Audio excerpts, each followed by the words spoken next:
இலங்கை அதிபர் தேர்தல் முறையை பொறுத்த வரைக்கும் அது நம்ம நாட்டு தேர்தல் முறைகளில் இருந்து வேறுபட்டு இருக்கும். முதல்ல இலங்கையில் இந்த முறை எத்தனை வாக்காளர்கள் இருக்காங்க என்பதை பார்க்கலாம். வாக்காளர்களை பொறுத்த வரைக்கும் 1,71,40,354 பேர் இருக்காங்க.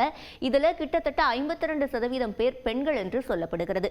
அது மட்டும் இல்லாமல் இந்த முறை சிறுபான்மையினரோட வாக்குகளுக்கு அதிக முக்கியத்துவம் இருக்கிறதா சொல்லப்படுது. அந்த வகையில் இலங்கை தமிழர்கள் 11% 13% பேர் இருக்காங்க.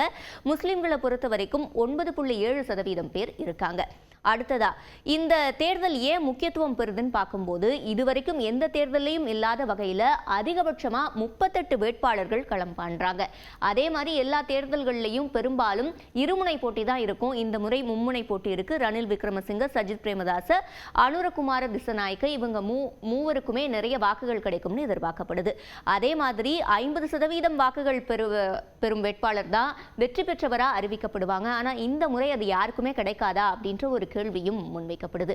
அடுத்ததா இலங்கையோட இந்த வாக்களிப்பு முறையை பிரிஃபரன்ஷியல் ஓட்டிங் அப்படின்னு சொல்றாங்க. அதாவது முன்னுரிமை அடிப்படையில் அளிக்கக்கூடிய வாக்குகள்.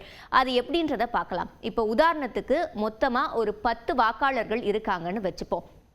இதில் வெற்றி பெறும் வேட்பாளருக்கு அட்லீஸ்ட் 6 வாக்குகளாவது கிடைச்சிருக்கணும். அதாவது 6 பேர் தங்களுடைய முதல் விருப்ப தேர்வாக ஒரு வேட்பாளரை தேர்ந்தெடுக்கிறாங்க அப்படின்னா அந்த வேட்பாளர் தான் வெற்றி பெற்றவங்களா அறிவிக்கப்படுவாங்க. இது எப்படி ஒர்க் ஆகுது அப்படின்றதையும் பார்க்கலாம்.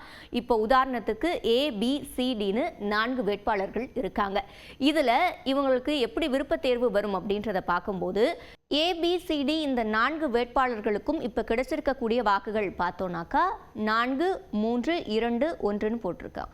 இப்போ 4 பேர் B வேட்பாளரை முதல் விருப்பமாக தேர்வு பண்ணியிருக்காங்க. கடைசியாக D வேட்பாளருக்கு தான் குறைவான வாக்குகள் கிடைச்சிருக்கு 1. அப்போது முதல்ல D வேட்பாளரை பட்டியலிருந்து நீக்கிடுவாங்க. ஏன்னா இப்போ யாருக்குமே 50%க்கும் அதிகமான வாக்குகள் கிடைக்கல. அதாவது 6 வாக்குகள் கிடைக்கல. அப்போ இவர் முதல்ல நீக்கப்படுறாங்க.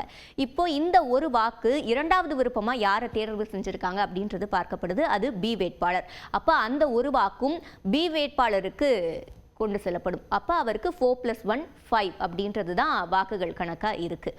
அடுத்ததா இப்போ A வேட்பாளருக்கு குறைந்தபட்சமாக 2 வாக்குகள் தான் கிடைச்சிருக்கு. அப்போ அவரும் அந்த போட்டியில் இருந்து நீக்கப்படுவார். இப்போ இந்த 2 பேர் தங்களுடைய இரண்டாவது விருப்பமாக யாரை தேர்வு பண்ணியிருக்காங்க அப்படின்னு பார்க்கும்போது அவங்களும் B வேட்பாளர் தான் தேர்வு பண்ணியிருக்காங்க. அப்போ இந்த 2 வாக்குகளும் B வேட்பாளருக்கே போய் சேரும். இப்போ வெற்றி பெறுறதுக்கு தேவையான வாக்குகள் 6. இப்போ இந்த வாக்குகள் எல்லாம் சேர்ந்து அவருக்கு 7 வாக்குகள் கிடைச்சிருக்கிறதுனால அவர் தான் வெற்றி பெற்றவராக அறிவிக்கப்படுவார். இலங்கையை பொறுத்த வரைக்கும் இதுவரைக்கும் எந்த தேர்தலையுமே 50% வாக்குகள் பெறாமல் ஒரு வேட்பாளர் இருந்தது கிடையாது. 50% வாக்குகள் பெற்று வெற்றி பெற்றிருக்காங்க. ஆனால் இந்த முறை மும்முனை போட்டி நிலவரதுனால முதல் முறையாக இந்த இரண்டாவது விருப்ப தேர்வு என்ன அப்படின்றதுக்கான கவுண்டிங் நடைபெறும்னு எதிர்பார்க்கப்படுது.